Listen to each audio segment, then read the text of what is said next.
Good morning, Harris County, and welcome to today's homegrown lecture. It's Thursday, it's 10 a.m., and it is time for some new information. Today's talk is Benefits of Bats. It will be presented by Brandi Keller, who is our Harris County Master Gardener Program Coordinator. And you can see there the list of upcoming talks in 2 weeks. We'll be back with Growing Fabulous House Plants. In June, we will have a Legend Dairy lecture presented by Shannon Dietz. And then we will close out this quarter with Art from the Garden. So I want to welcome, if you are a first-time attendee, I want to welcome you.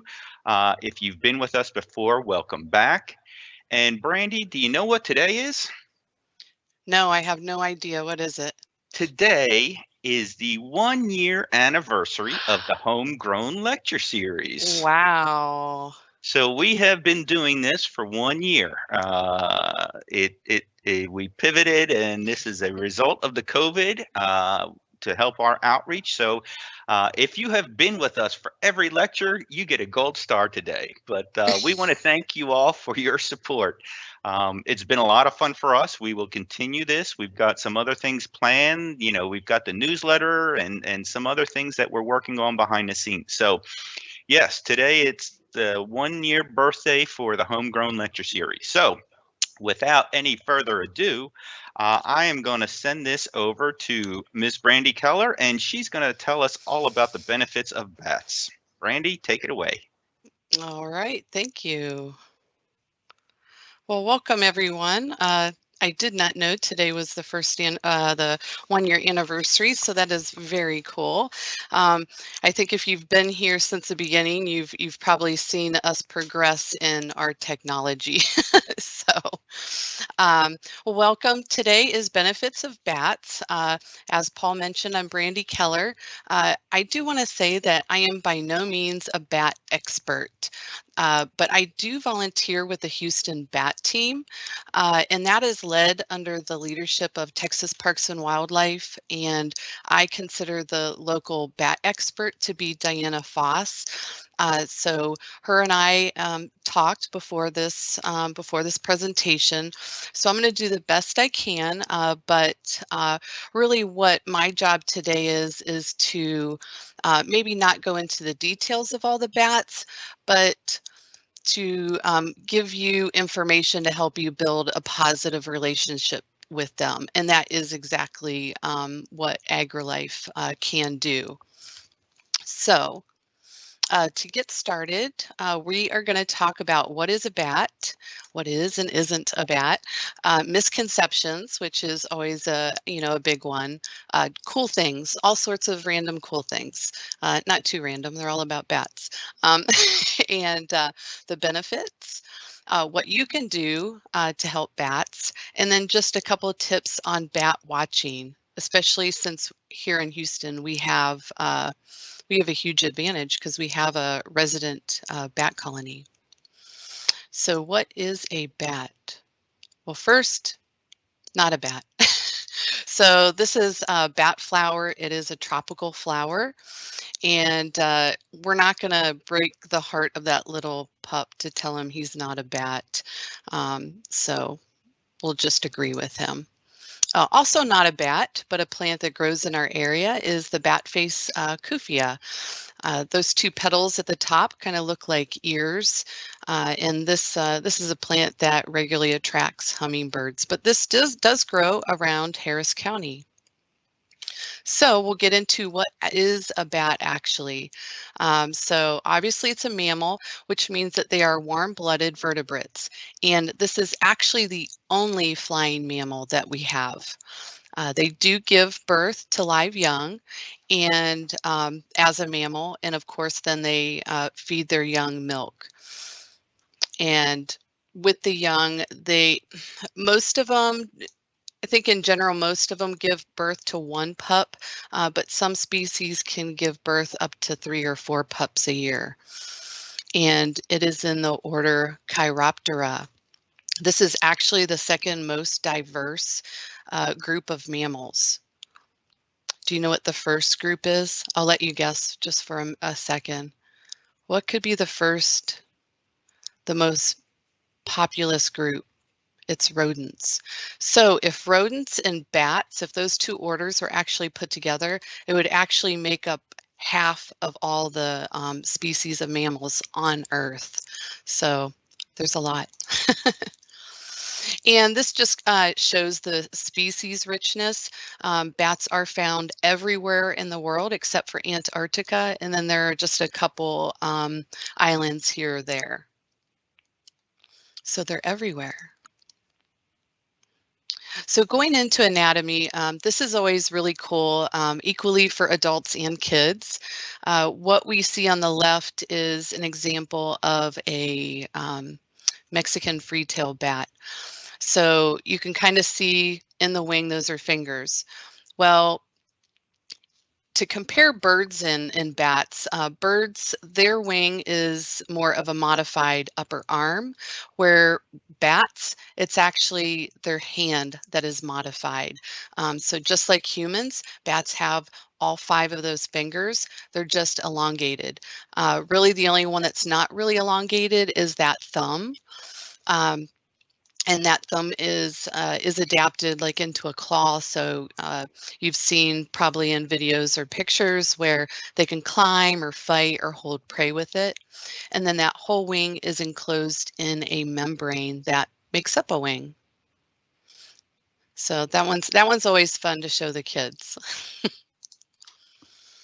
And so again, this is a Mexican Freetail Bat. And if I ask you straight away, you know, what's the first thing you notice about this bat? I'll just let you think about it for a second and then tell you that the first thing I noticed was the fur. It looks like it just went to a hair salon. It looked like it's perfectly groomed. It's so beautiful. So they do actually have really excellent grooming habits, and they keep themselves really, really clean. Even though this is a Mexican Freetail, it's brown. Other bats come in grays, blacks, some shades of yellow and red. The other thing I'll point out is look how short that neck is. It really doesn't need a long neck. And then starting at the bottom, you can see how that thumb has been adapted into a claw. We do not see all the fingers because they're folded under, but that long bone that you see is the forearm. And then working to the back, you could see the tail and then the tail membrane. And where this bat gets its name is that membrane usually goes all the way to the tip of that tail, and it closes that entire tail. So with free tails, it's because their tail is free from that membrane.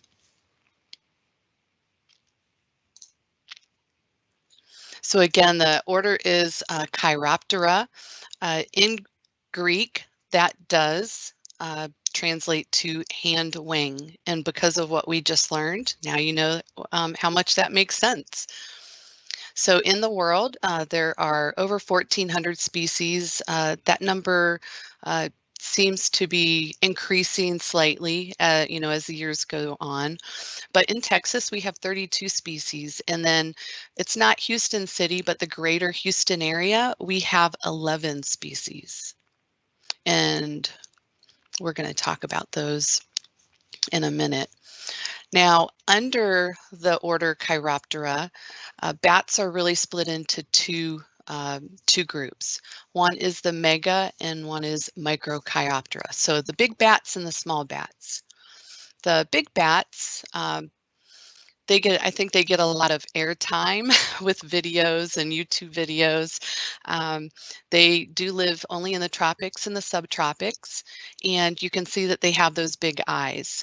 They really do kind of resemble puppies. That's why, you know, they always make great videos, but they do have smaller ears.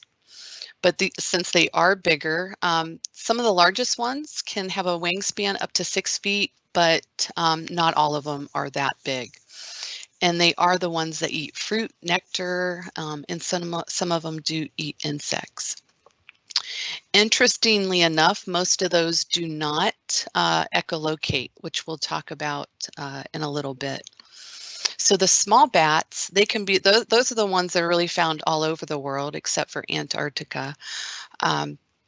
You can see that their eyes are a lot smaller and their ears are a little bit bigger because those ears are specialized to be able to echolocate. And they feed on a wide variety, insects, animals, nectar, a few blood. And then what didn't fit on here is sometimes they even pick up really small mammals. So 2/3 of all bats eat insects. So just keep that in mind as we continue. So these are the profiles of all 11 bats here that can be found in the greater Houston area. Let you take a look at that real quick. So the top 2 rows generally, they generally roost in cavities, bridges, caves, bat houses. And then the bottom row, they generally roost in Spanish moss, palms, trees. Now, that's not to say some of the, a few of the ones in the top 2 rows can't also roost in trees. But in general, that bottom row, they do not, you know, they just are not big on the caves and bridges and things like that. So what they eat. So the insects they eat, a big one is moss, beetles, flies, leafhoppers, mosquitoes, flying ants. There are some true bugs and maybe even some wasps too.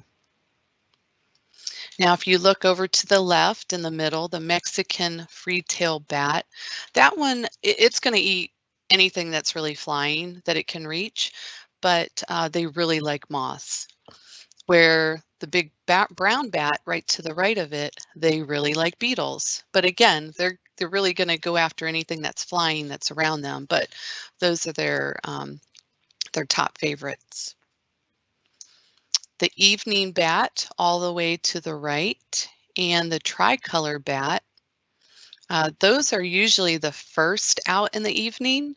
It doesn't have to get super dark, and because they're a little bit smaller, they eat smaller insects. So these would be the ones that may help with our mosquitoes. The northern yellow bat down in the left corner. They really like moss, beetles, even assassin bugs. So as we're talking about some of these insects, you're going to notice that a lot of them can be garden and farm pests. And let's see. Well, I'll just tell you this fact. The hoary bat down in the bottom right and the big brown bat, those tend to be the largest. They can get up to about 16 inches. With the wingspan. All right, now just to kind of categorize these a little bit more. So the 2 that have the MIGR are migratory, so the silver-haired bat and the hoary bat, which means when spring gets going, they really tend to head north to have their pups and to live their summer life. The 2 E's up at the top, southeastern myotis, and the, I have to remember how to say this, raffinesques. They both really are, they tend to be found on the eastern part of Harris County. They really like the hollows of trees, swamps. So of course that area is really going to benefit them, which makes sense why the southeastern myotis eats a ton of mosquitoes, because it's in that environment where there are a lot. And then the raffinesques, they, what I thought was interesting, you know, they do the moss and the beetles, but they also like horseflies and roaches. And I'm thinking, oh, let's bring in more of those for the roaches. Oh, goodness. All right, now I'm just going to highlight a couple of these for no other purpose than their cute little faces. I mean, really, let's look at this. This hoary bat, can it get any cuter? I mean, seriously. And these, these are the ones that will migrate up north. The raffinesques, what's really cool about these, obviously, besides just those incredible long ears, and they still have a real tiny body, but the ears are really long, is that they have a talent for grabbing insects directly off foliage. So they call that gleaning. But again, mostly it's so adorable. I wanted you to see it up close. All right, going into misconceptions.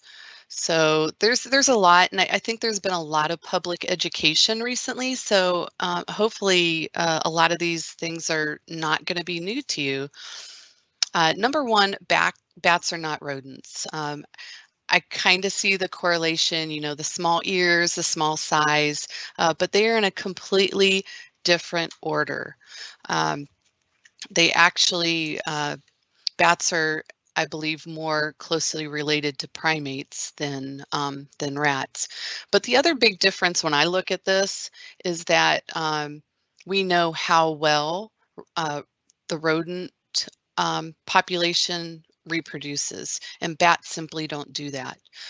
So with rodents, they can become pests, and with bats, each loss of one bat can really add up to a lot and affect our ecosystem. So bats do not drink blood.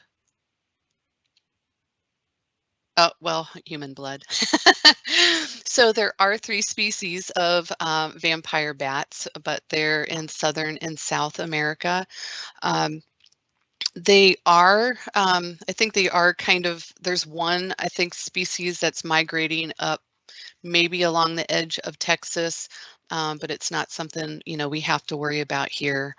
And one interesting thing about these guys is, and you can kind of see with the picture, but when they bite, it's like it's almost like a clean incision, and the animal really doesn't feel it. And so they feed about 1 teaspoon at a time. When it comes to livestock, there is a risk, because sometimes one will feed, then another one will come to the same spot. But again, in Harris County, not a problem. So not all bats carry rabies. So all mammals can actually carry the rabies virus. You know, some of the popular ones that we know of are like raccoons. And with our animals, we've really kind of wiped that out a lot. And that's really the safest option, is to get all our animals vaccinated. And that's actually what they're starting to do with some of the livestock. But if a bat does have rabies, it's most certainly going to die within a short amount of time unless it hibernates. And as you see on here, it's estimated that less than 1% of bats have rabies. So, you know, if that's the first thing that you think of when you see a bat, hopefully this will help that viewpoint a little bit. And these are the human transmissions. So obviously there was none in 2019. There were a few in 2017, 18. So when we talk about rabies, you want to be careful, definitely, but also kind of be educated that, you know, bats and raccoons, they're just not indiscriminately transmitting a lot of rabies. What can happen in a bat situation is, look at that person holding that bat. It's small, it's tiny, it looks cute. You think, no big deal. If there's a bat on the ground, you might pick it up, or a child might pick it up. And that's usually when a bat can bite. So that's 100% preventable by not picking the bat up or not picking it up with your bare hands, because it can be, rabies can be transmitted through saliva too. So bats are not blind. First of all, I want to say these are not bats that we found in the area. I just really wanted to use them because they crack me up. The left one kind of reminds me of, you know, those old 80s pictures that you would do in the studio, and then there would be like the mirror vision up in the up in the corner. Like that's what I envisioned for the left one. And then on the right one, it looks like an elementary kid on picture day that went to school and is like, you know what, this is picture day and I'm going to make this super memorable. So that's what I think of. These two are found in Central and South America. But back to not being blind, bats actually have really good eyesight. You know, before it gets dark, you know, they use their eyesight, but really because they're active at night, they have other talents to be able to see their prey. And that's one of the things that I said we're going to talk about in a second. Some of the bigger bats that we don't have, they have even better eyesight and they can see better even in lower light. But again, that goes back to the fact that they can't echolocate. So echolocation is used to detect prey and also kind of maneuver around things while flying. I mean, you think about it, if a bat's in the air and there's a moth, how in the world are they finding that? Well, echolocation uses sound waves. They basically emit a sound wave and then that bounces off the prey and comes back and it lets them know exactly where it is. And that's going to lead into the next slide, and I hope the slide's going to work. So this is just a bunch of just like about 4 or 5 cool things, because part of educating about bats is getting you guys interested and thinking that they're really cool and they're valuable. So I got to show you some cool things. So okay, Paul can let me know if you guys are able to hear this. This is about 2 minutes, and this talks about echolocation. Bats are able to catch prey and navigate in the dark by using echolocation. They emit an ultrasonic call either from their mouth or nose leaf. This call bounces off of any object in its path and comes back as an echo. Bats listen to their echoes to determine the size and texture of the object, how far away it is, and what direction the object is moving in. They also can use echolocation to communicate with other bats. Bats emit ultrasonic calls ranging in frequency from 11 kHz up to 212 kHz. Most insectivorous bats echolocate in the 20 to 60 kHz range, which is beyond what the human ear can hear. A device called a bat detector helps us to hear their echolocation by converting these ultrasonic calls into an audible frequency. Each species of bat that uses echolocation has a unique call, and this can be used to identify them. Here are a few examples.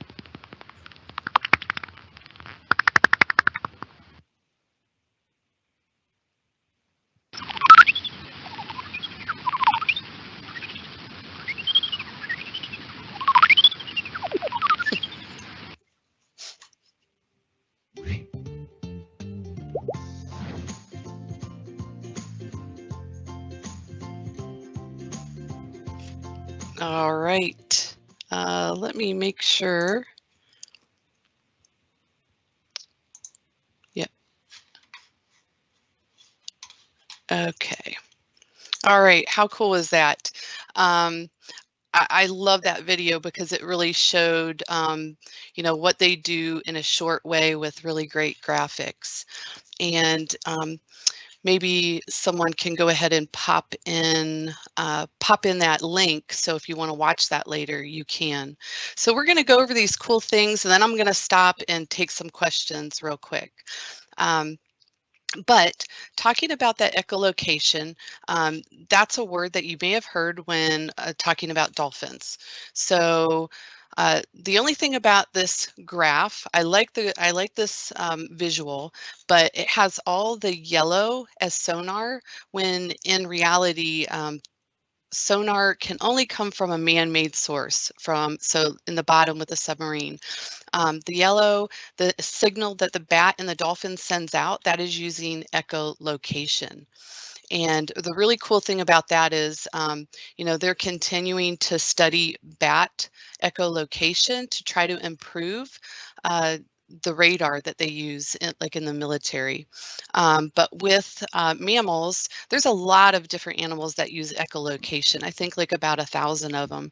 But again, the most popular ones are usually the toothed whales, like the dolphins and killer whale, or I should say orcas, but those that have teeth in them.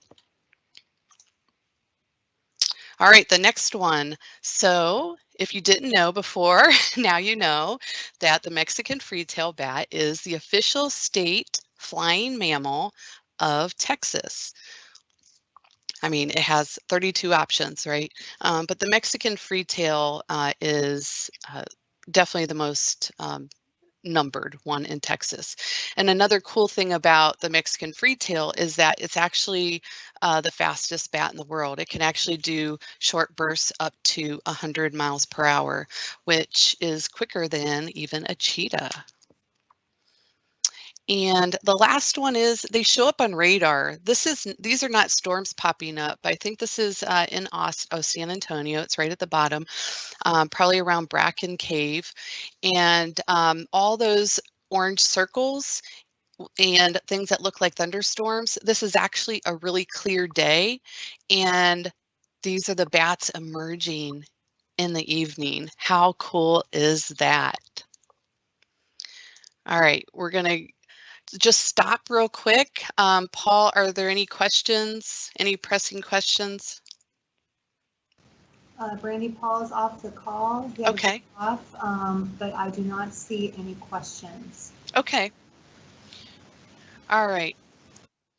And going into benefits, this is the part that I think is really cool, especially us that work in gardens and, grow food. So the first thing about bats, the best benefit is the pest control. In Houston, all of our bats are insectivores. So they all eat insects. So they're predators. And because bats are so small and they have a high metabolism, they really have to eat a lot to sustain, life, and especially for the pregnant bats too. Here on the picture, these are 3 of really the most popular. I'm not really sold on the crane fly being one of the most popular ones, but flies in the dipteran family, they definitely are high on the list. And those crane flies are the ones that when you see, you think that it's like a I don't know, like a mosquito on steroids, but it's not a mosquito at all. It's a fly. They're just kind of cute, dummies flying around.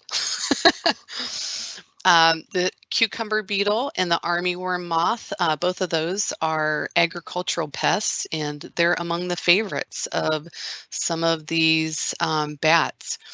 A little brown bat can actually catch up to 600 insects in 1 hour. 600 insects, that's crazy.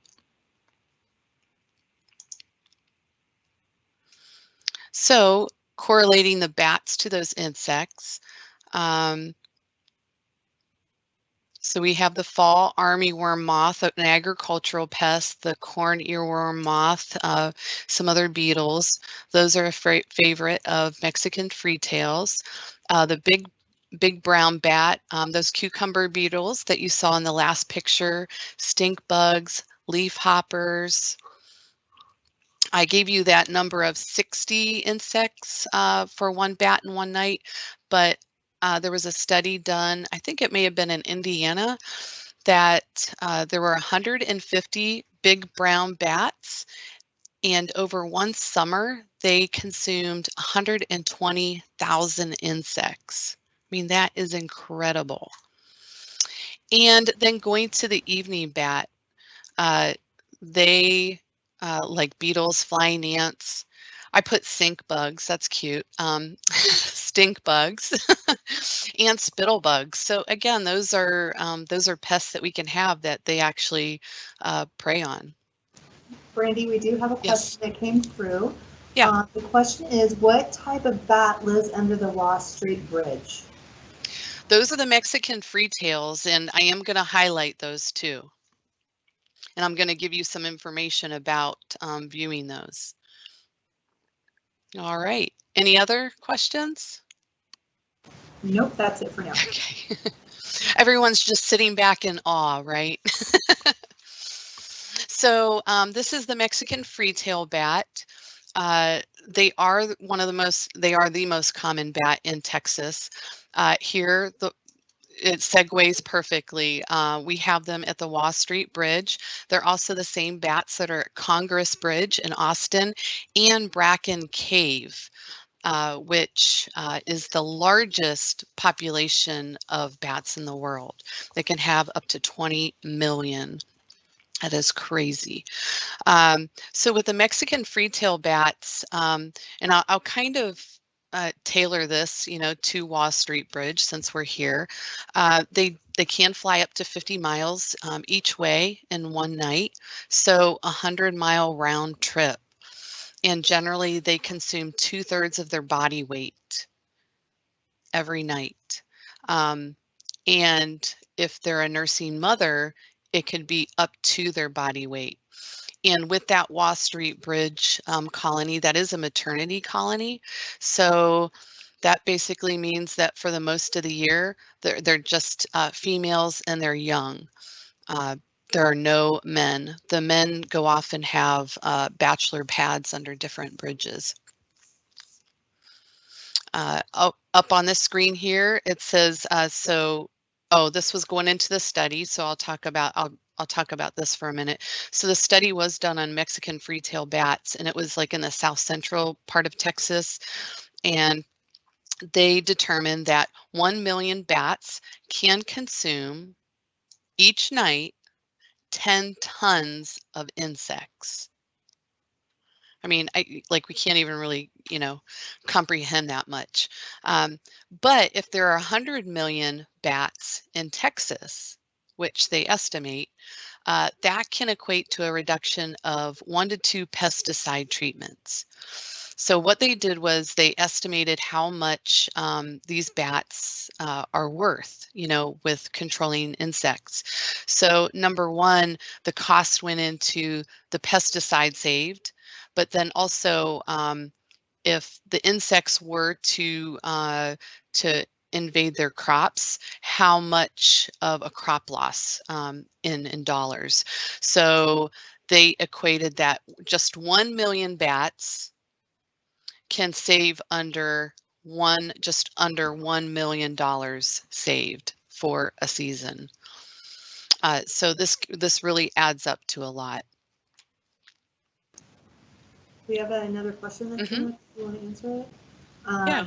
It is, how do we promote bats to stay in our area? Well, I'm going to get to that too. So if I don't answer your question specifically, we can answer at the end. But I think we're going to talk about gardens and how to help bats.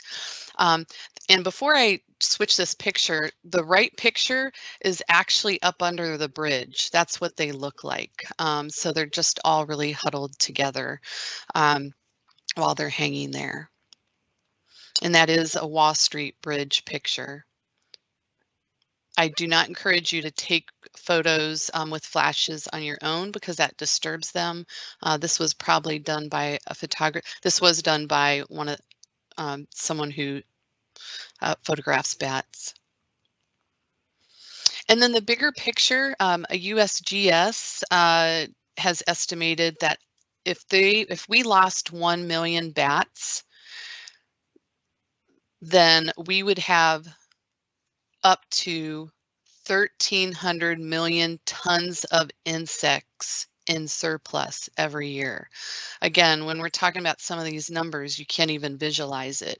But I think it conveys well enough how important, if you took bats out of the equation in our environment, you know, how that would affect the insect populations.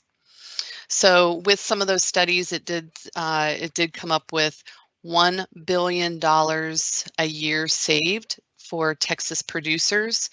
In the US, 3.7, and then there was even an estimate worldwide. It was something crazy like $53 billion. I would need to see the studies on that one. Oh, and up on the upper right-hand corner, that's the fall armyworm in the caterpillar form. And those can, I mean, the females can lay up to 2,000 eggs. And basically when they invade a crop, they call it like marching across a cropland. They just eat everything in sight. So they do a lot of damage. So what about mosquitoes? In general, and you know, I wish I can just not say this so that way, you know, everyone's sold on bats. They don't eat as many mosquitoes as we want them to, mainly because we talked about the Mexican freetail, but there are still a lot of there are still a few bats that eat a good amount of mosquitoes. That southeastern Myotis, that's on the eastern side, they eat a lot. And then even there was another one, but it's not just one. I mean, basically, they're not going to avoid mosquitoes. It's just some of those bigger bats, you know, they're looking for that high calorie meal. So they're looking for the protein in their shake.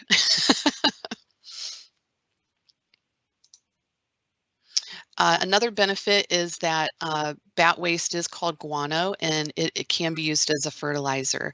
It's really rich in nitrogen, but when you're looking at the NPK, the nitrogen is 10.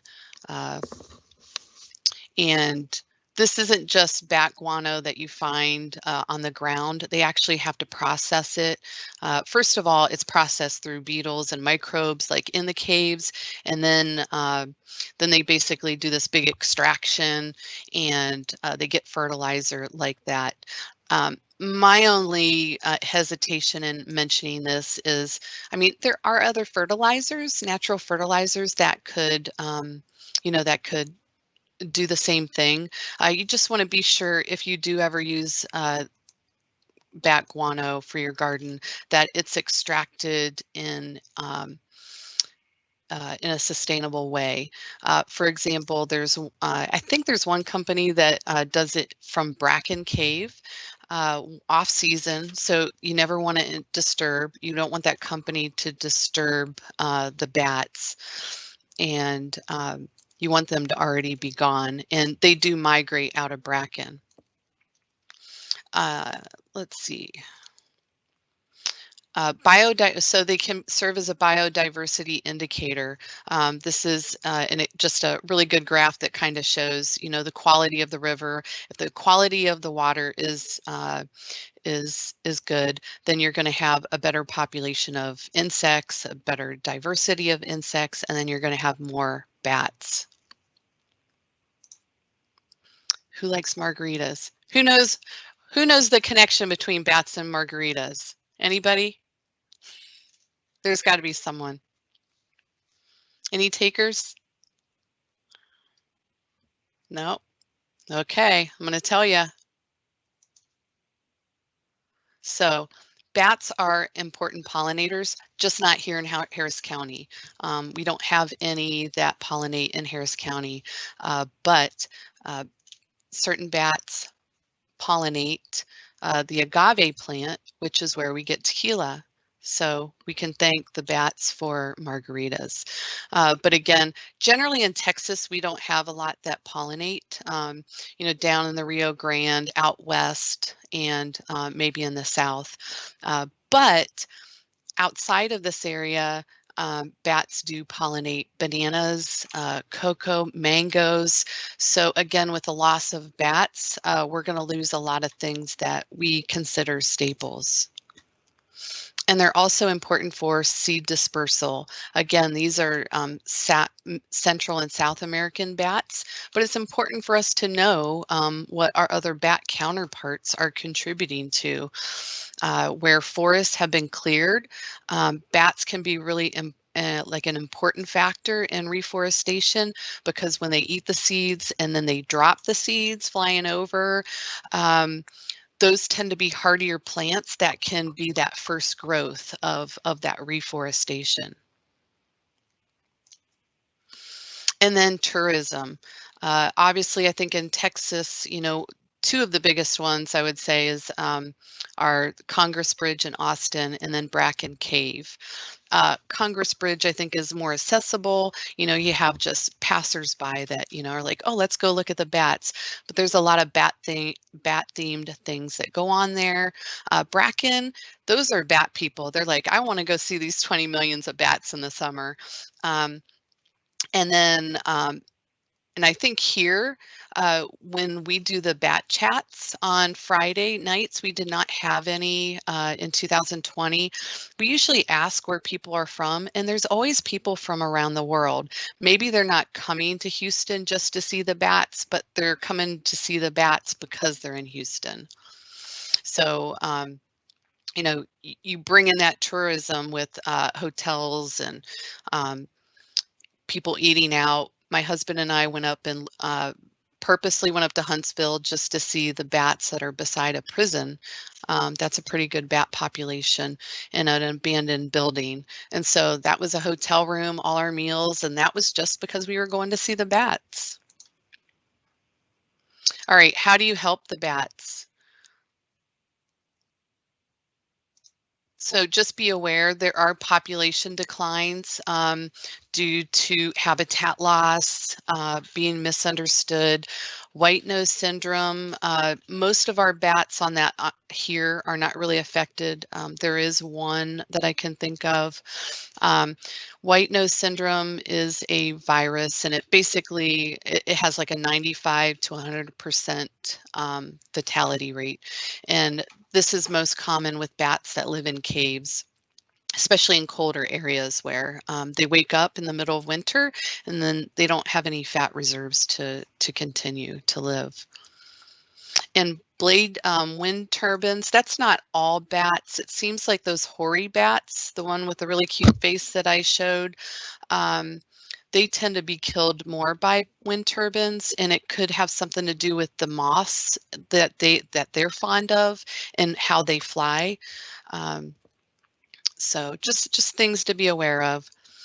Impacts on gardeners. So number one, this is a neutral statement. Most garden pests are in our backyards are chewing, piercing, sucking insects or caterpillars, and those tend not to be big prey of bats.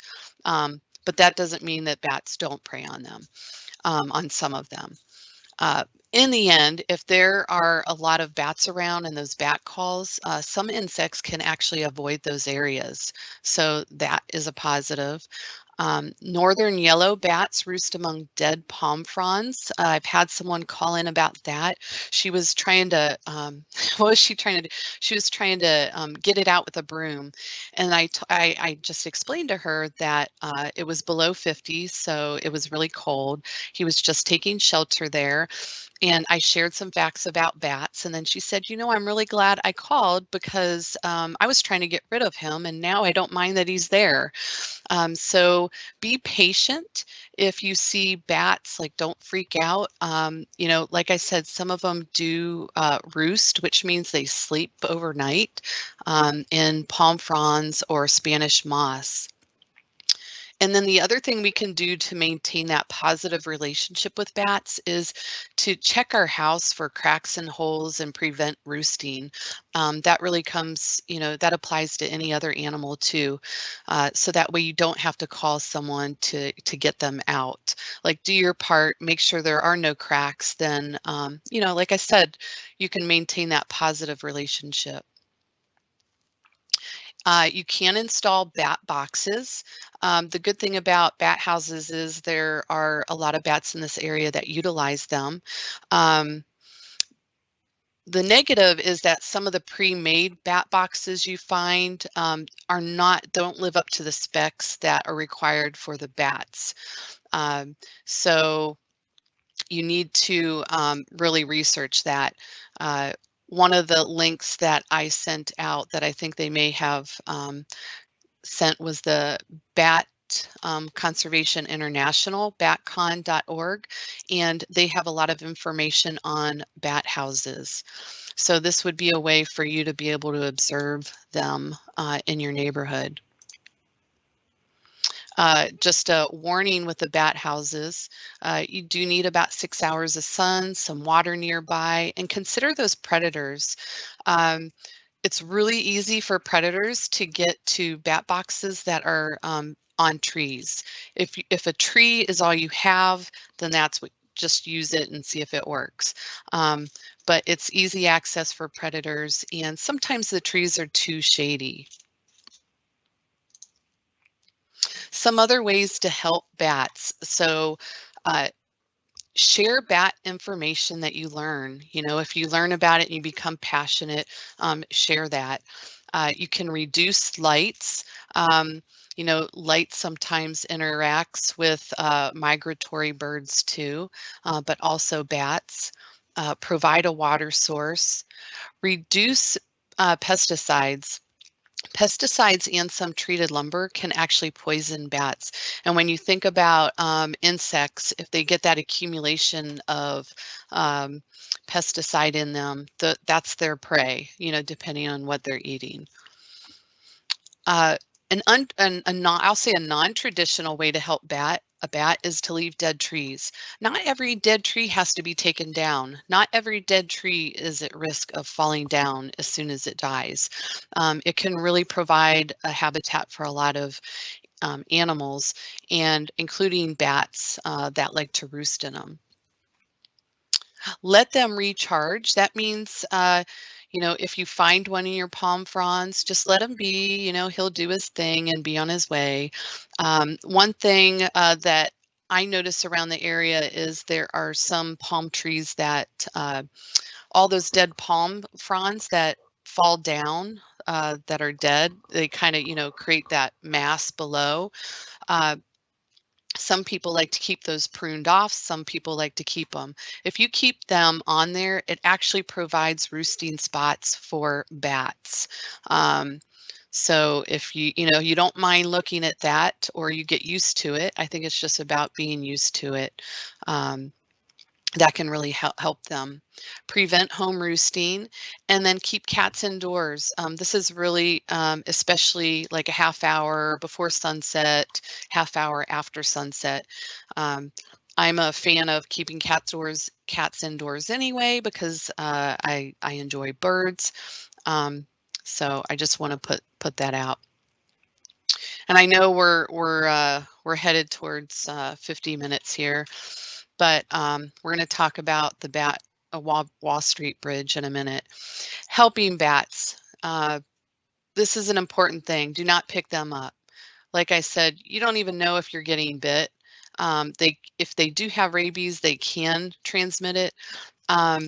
But in general, it's just not wise to pick them up with your bare hands. Use something. If you're out somewhere like in nature or under the bridge, don't worry about picking them up, because if it's around the time when the bats are learning to fly, they could be learning to fly. It's just they're small and cute. Well, some people think they're cute, and you just think about it. Would someone go and pick up a raccoon? No. But in their mind, they go and pick up a bat because they think it's okay. And just protect the bat and yourself. All right, and just to show some photos to end our talk. So I want you to view responsibly, and there are so many people when I'm out there that you really see what I would just really call bad behavior. Number one, don't stand under the bridge just before sunset. One, it can distract the bats. It can disrupt them from their from their emergence. But the other thing, more important for you, is what's the first thing you do when you wake up? Usually go into the restroom, right? Well, they don't have a restroom to go in. They go to the restroom and it falls down. So this is a popular running trail. So, you know, if you run through or bike through, that's fine. But you don't want to be standing under and looking up at them. Ooh, that's gross. So just be aware. They're gonna waste. They're gonna do an elimination. And then don't shine lights up at them. Sometimes I've seen kids under there running and screaming and the dogs barking. All that is really, really disruptive to the bats. And we already had you know, a little bit of a die-off from the freeze. So we want to be their best advocates and give them the best advantage to just do what they do on a daily basis. You can see where I am, it's near a viewing platform, and that has some information about bats. You can go up on the bridge and look down at them. If they come out when it's a little bit lighter, that's cool. Otherwise, I like to be on that sidewalk because it can get dark, and if there's a light sky behind, at least you see their you know, their shadows.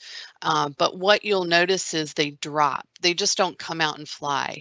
They drop about 3 feet down, and then what I call they do this bat tornado underneath the bridge, and they just start flying in a circle. They do their tornado.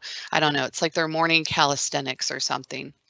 And then when they feel like, you know, they're all warmed up, then they start streaming out as a ribbon.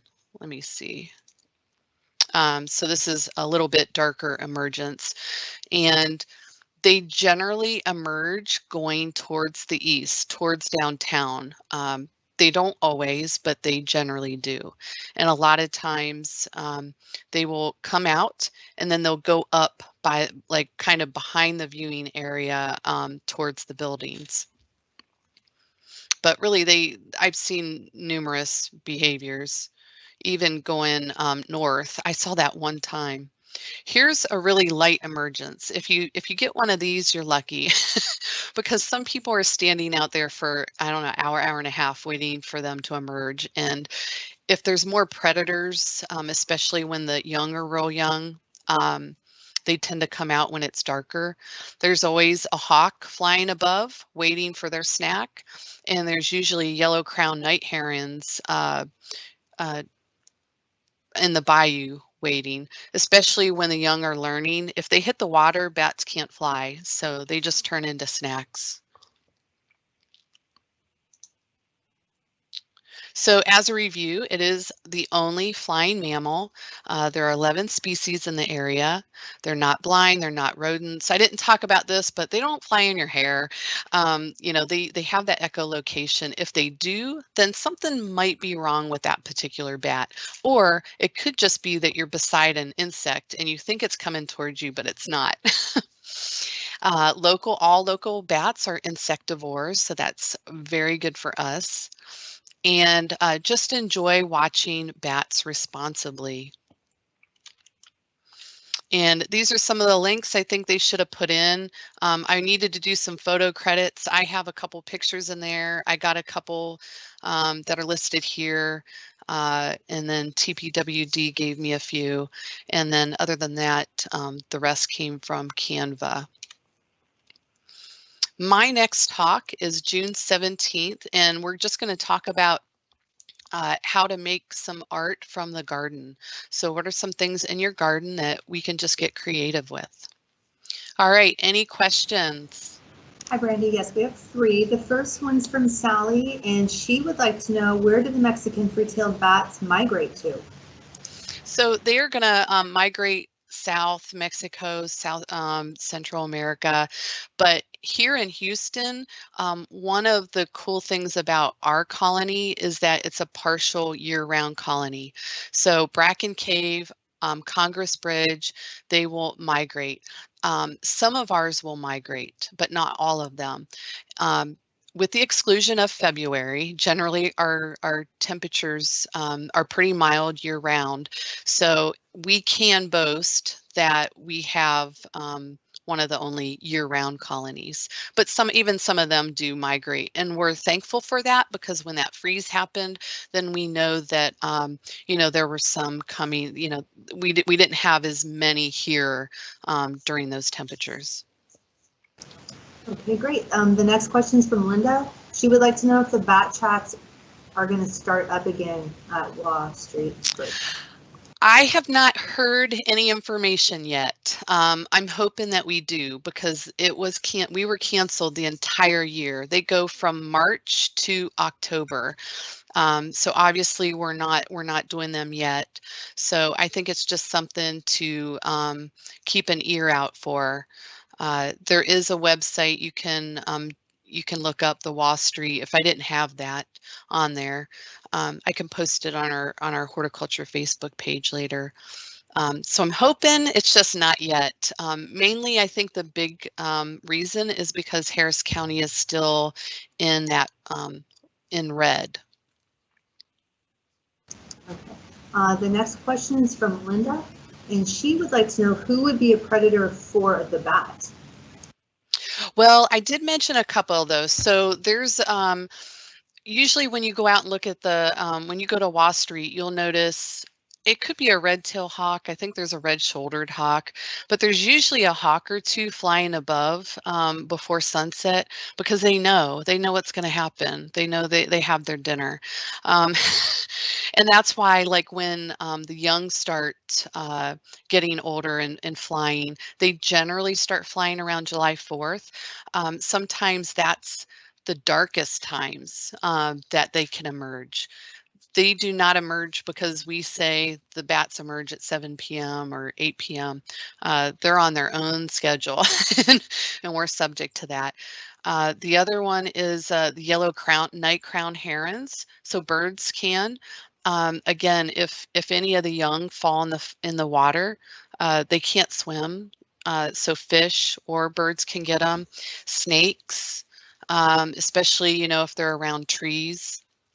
So a lot of that happens because of they're either roosting, so they're in a place, not moving, that can be accessed by a predator, or they've fallen in the water, or when they're emerging. But once they really start flying, I think the predator numbers decrease. It's usually when they're soon or sometime real close to their emergence. Okay, and then last question is they would like to know what attracts the bats to the Wall Street Bridge versus any other bridges and areas of town. So there actually are a number of bridges that have bats, and some of them are the bachelor ones. But with this particular one, well, you can see this picture of me standing under kind of right at the edge. And you can see that the crevices, those crevices are, I forget how wide they are. They're really narrow, like less than 2 inches. It's the specks of those spaces. There's really no predators that can come in and get them. And I've seen this kind of that spacing of the cracks on other bridges, like down in Missouri City or somewhere else, and I haven't seen bats there.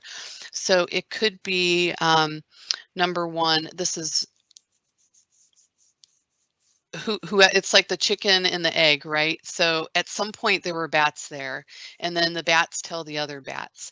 But there are other bridges. This is just the largest number. I mean, pre-Harvey, we had about 250,000 estimated.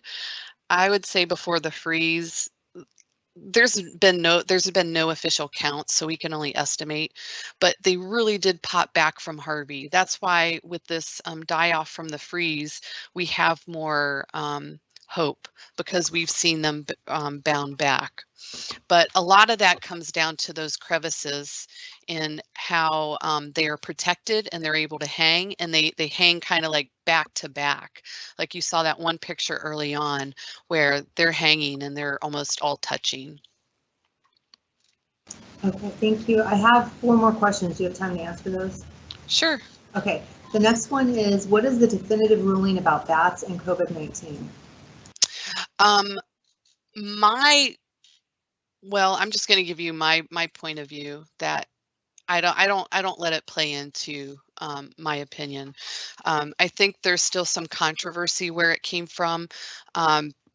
If it did come from bats, it was from consuming the meat, and we don't do that here. So I don't have a strong desire to connect the bats that we live with that virus. Okay, the next question is, she said, he or she, it's anonymous, so I'm not sure. I might have missed this, but where would we find the specs to build an appropriate bat house? So did Paul or you add the BatCon? Yes, the link was added. I can. Yeah, so if you re-add that, BCI, oh my gosh, it is a fabulous website. I mean, they work with a lot of people around the country. Texas Parks and Wildlife uses them as a main resource. It will give you a lot of specs, even just about bats, a lot more information than you need to know, but they have a link on there for bat boxes. And then I think there was another fun kind of link that you posted about bat boxes too, and that eventually takes you to the BCI. Okay. The next one is, what is the most popular insect that bats like to eat? Well, it depends on the bat. Going back to what we talked about with the Mexican freetail, they're going to be really moths. A lot of that is because, during the active season, they're females and babies, and they're looking for those high calories. So they're big on moths and beetles, but it depends on the bat. I'm trying to go back to that one slide. So if we go back to this one, it just depends on the bat. The evening bat can hit up some mosquitoes. The yellow bat, the assassin bugs, southeastern myotis mosquitoes.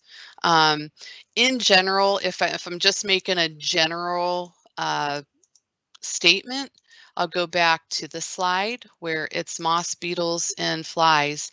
I'm kind of torn on the flies. I think it could be hemipterans too, which are true bugs. Those would be like the stink bugs.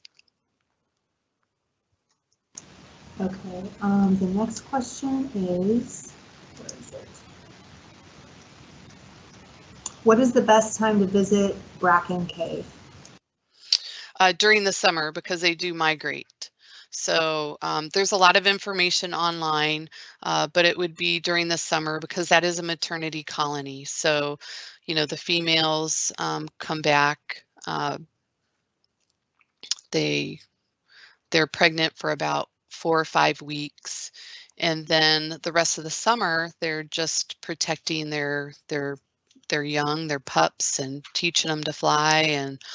And just another kind of cool note is that there's 20 million bats in that cave. That mother, if they leave that baby, she can come back and she can find which baby is hers based on the chirps. So that's another thing that could have been under cool things. You think even the Wall Street Bridge, if there's 200,000 bats, how does the mom know where that where's the baby? They find their pups. All right, And All right. anything else? Yeah, one last question. This is from Anonymous. I have been wanting to put a bat house on my property. Would you suggest the eaves of the house, a tree, or a standalone pole?